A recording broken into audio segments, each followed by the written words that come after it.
आइए जानते हैं आज की प्रमुख अंतर्राष्ट्रीय खबरों को। उससे पहले एक नजर आज की हेडलाइंस पे।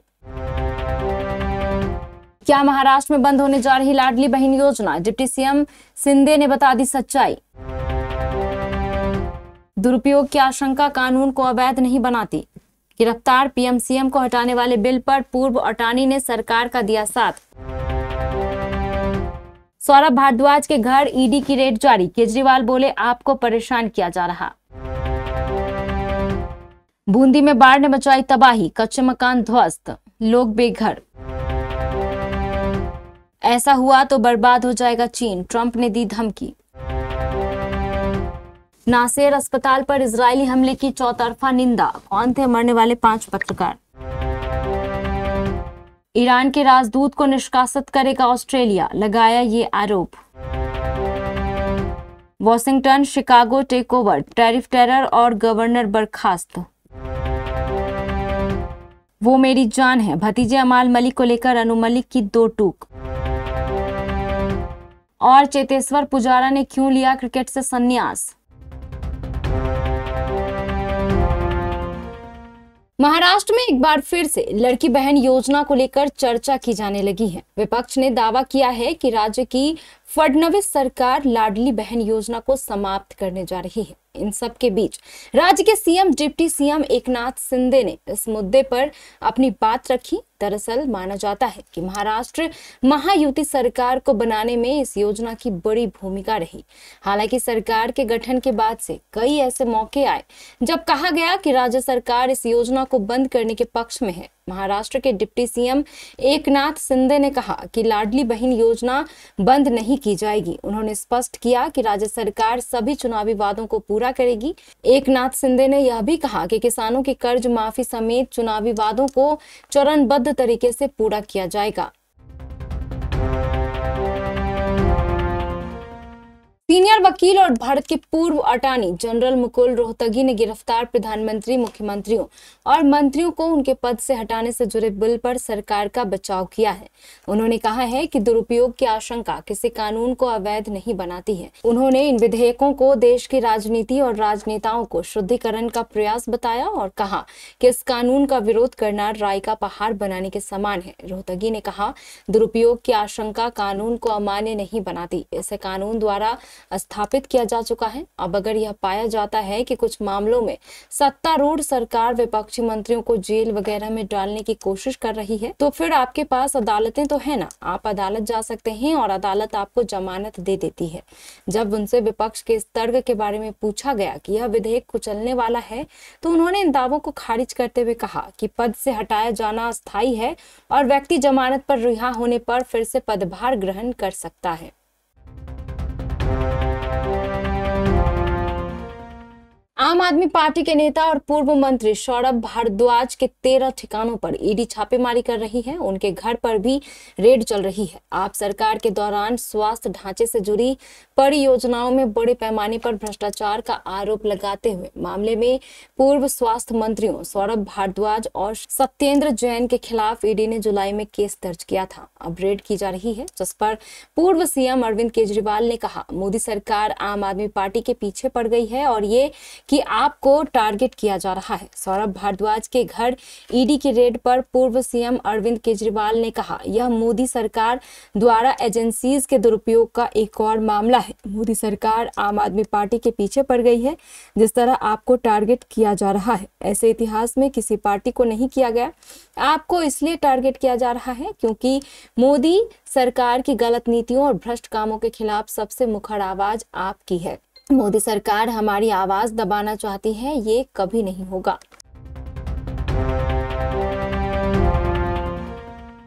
राजस्थान में लगातार हो रही तेज बारिश ने आम लोगों से लेकर किसानों और प्रशासन तक की परेशानियां बढ़ा दी हैं।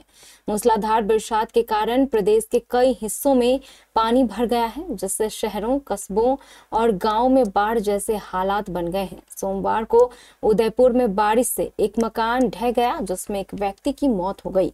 इसके अलावा सीकर, झुंझुनू, डंगरपुर, हनुमानगढ़, चित्तौड़गढ़, दौसा समेत कुछ जिलों में सोमवार को बारिश हुई। वहीं बारिश का दौर धीमा पड़ने से कई जिलों में मौसम खुला और धूप निकली।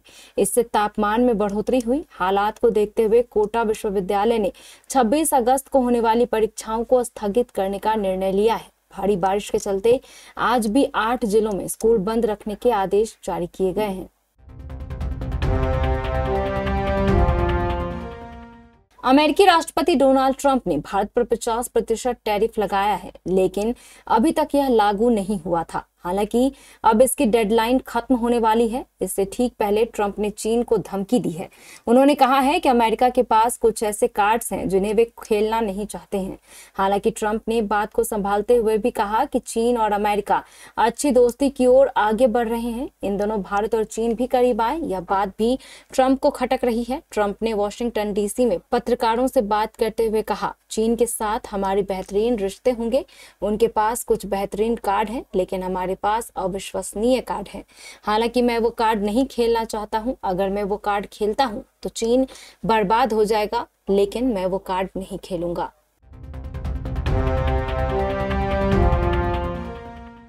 दक्षिणी गाजा के खान यूनिस स्थित नासेर अस्पताल पर इजरायली हमले में कम से कम 20 लोग मारे गए हैं। मरने वालों में अंतर्राष्ट्रीय मीडिया के लिए काम करने वाले 5 पत्रकार भी शामिल हैं। यह जानकारी हमास संचालित स्वास्थ्य मंत्रालय ने दी है। कई मीडिया संस्थानों ने पुष्टि की कि मरने वाले पत्रकार राइटर्स, एपी, अल जजीरा और मिडल ईस्ट आई के लिए काम करते थे। विश्व स्वास्थ्य संगठन के प्रमुख ने बताया कि हमले में 4 स्वास्थ्य कर्मी भी मारे गए। हमले की फुटेज में देखा जा सकता है कि जैसे ही बचाव कर्मी धमाका होने के बाद घटनास्थल पर पहुंचे, एक और धमाका हुआ। इजराइल के प्रधानमंत्री बेंजामिन नेतन्याहू ने इसे एक दुखद दुर्घटना बताया और कहा कि सैन्य अधिकारी इसकी गहन जांच कर रहे हैं। अक्टूबर 2023 में युद्ध शुरू होने के बाद से गजा में मारे गए पत्रकारों की संख्या अब लगभग 200 हो गई है। ऑस्ट्रेलिया ने कहा है कि वह ईरान के राजदूत को निष्कासित करेगा। उसका आरोप है कि ईरान ने सिडनी और मेलबर्न में यहूदी विरोधी हमलों का अंजाम देने का निर्देश दिया था। ऑस्ट्रेलिया के प्रधानमंत्री एंथनी अल्बनीज ने कहा है कि ये हमले एक विदेशी देश की ओर से ऑस्ट्रेलियाई जमीन पर अंजाम दिए गए असाधारण और खतरनाक आक्रामक काम है। ऑस्ट्रेलियाई सुरक्षा खुफिया संगठन के प्रमुख माइक बर्गिस ने कहा कि उनकी एजेंसी के आकलन के मुताबिक ईरानी सरकार ने यहूदी समुदाय को निशाना बनाने वाले कम से कम 2 और उम्मीद है कि उससे ज्यादा हमलों का निर्देशन किया था। अहमद सादगी और 3 अन्य अधिकारियों को 7 दिनों के अंदर ऑस्ट्रेलिया छोड़ने का आदेश दिया गया है। ईरान ने अभी तक ऑस्ट्रेलिया की ओर से की गई कार्रवाई पर कोई टिप्पणी नहीं की है। राष्ट्रपति डोनाल्ड ट्रंप इन दिनों बड़े विरोध का सामना कर रहे हैं। उन्होंने वॉशिंगटन को टेक ओवर कर लिया है और यहां नेशनल गार्ड्स की तैनाती कर दी है। इसके बाद उनकी नजर इलिनॉइस के सबसे बड़े शहर शिकागो पर है, जहां वह केंद्रीय बलों की तैनाती करने और शहर को अपने नियंत्रण में लेने की योजना बना रहे हैं। ट्रंप ने एक फेडरल गवर्नर को भी बर्खास्त कर दिया है। इस बीच उनके विरोधी उन पर तानाशाही के आरोप लगा रहे हैं, जिस पर उन्होंने जवाब दिया है, मैं तानाशाह नहीं हूं। अमेरिकी राष्ट्रपति डोनाल्ड ट्रंप ने सोमवार को वॉशिंगटन डीसी में नेशनल गार्ड की तैनाती का बचाव किया और संकेत दिया कि जरूरत पड़ने पर इसे दूसरे शहरों में भी भेजा जा सकता है। ट्रंप का यह कदम चौंकाने वाला है। कुछ महीने पहले ही एक सर्वे में सामने आया था कि अमेरिका की बड़ी आबादी उन्हें एक खतरनाक तानाशाह मानती है। इसी बीच वॉशिंगटन में अपराध को लेकर ट्रंप की नाराजगी ने नया मोड़ ले लिया और यहां उन्होंने क्राइम इमरजेंसी घोषित कर दी। अनु मलिक और उनके भतीजे अमाल मलिक का परिवार विवाद लंबे समय से मनोरंजन जगत में चर्चा का विषय बना हुआ है। एक पॉडकास्ट के दौरान अमाल ने अपने चाचा और दिग्गज संगीतकार अनु मलिक पर कई गंभीर आरोप लगाए थे।